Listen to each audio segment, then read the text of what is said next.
Dominique Graciet, presidente de la Feria de Agricultura de Nouvelle-Aquitaine.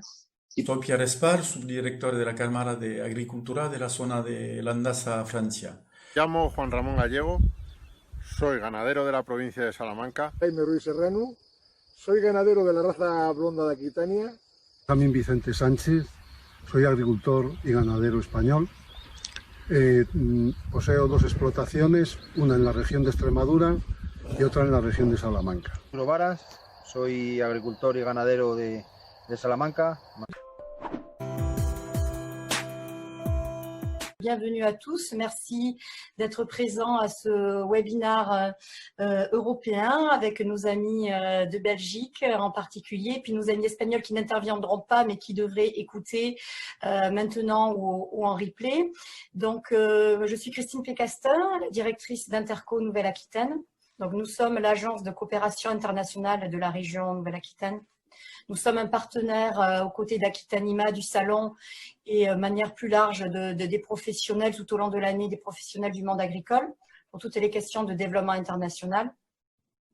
Nous organisons notamment depuis plus de 10 ans des Aquitanima Tours, donc c'est-à-dire des tournées qui permettent aux professionnels étrangers, aux éleveurs du monde entier, de venir dans notre belle région au moment du salon en amont pour venir participer à des tournées techniques. Chaque année, normalement, quand tout va bien, on est entre 80, 100, 120 participants au cœur du dispositif, mais notamment avec toutes les relations que l'on a avec le monde de la formation agricole, notamment avec l'école d'ingé Bordeaux Sciences Agro et l'ensemble des lycées agricoles de notre région.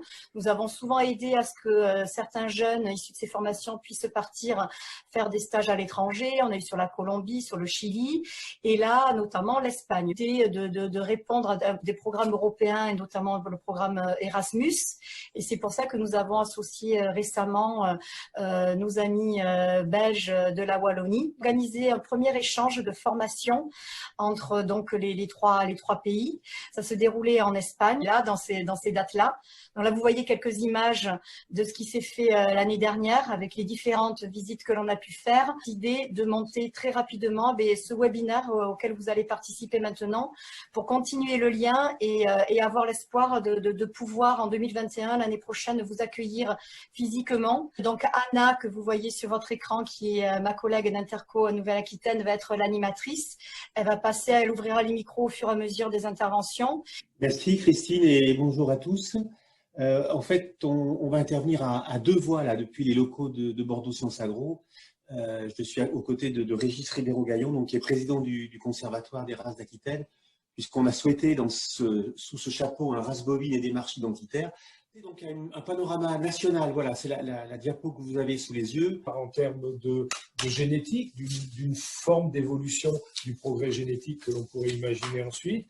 Ça s'inscrit dans la semaine de l'agriculture qui a été totalement digitale et qui est plutôt en passe d'être un succès. Donc, je le dis pour les étudiants qui nous écoutent, il y a une série de débats, vous pouvez les retrouver tous en replay en allant sur agriweb.tv. Nicolas Gengler, à toi pour nous parler de la blanc-bleu mixte. Merci, donc merci Christine et donc bienvenue à tout le monde aussi. Donc l'historique de la bleue, ça c'est une de trop, merci. L'historique de la bleue en fait est transfrontalier depuis toujours dans cette région qui est donc le nord de la France, le sud et jusque Bruxelles, autour de Bruxelles donc en Belgique. On a ce bétail ce qu'on voit ici, et ça c'est seulement une dimension, parce qu'on peut évidemment faire plusieurs dimensions pour regarder comment les différents points des animaux, différents animaux se répartissent. S'ouvrait en 2021, ce qu'on espère tous. Je crois que c'est enrichissant pour tous et on a quelques expériences d'élèves français qui sont partis notamment sur Salamanque. Les métiers de l'agriculture, ils ont des thématiques identiques quels que soient les pays. Et je crois que c'est en les partageant aux jeunes qu'on arrivera demain à avoir un front uni de l'agriculture aux côtés d'une société qui change et qui a besoin aussi de mieux connaître nos secteurs. Cette session, ce webinaire, rendez-vous au mois de mai 2021 pour se voir physiquement ou peut-être, pourquoi pas, imaginer un autre webinaire en fonction des retours qu'on pourrait avoir. Tout est possible.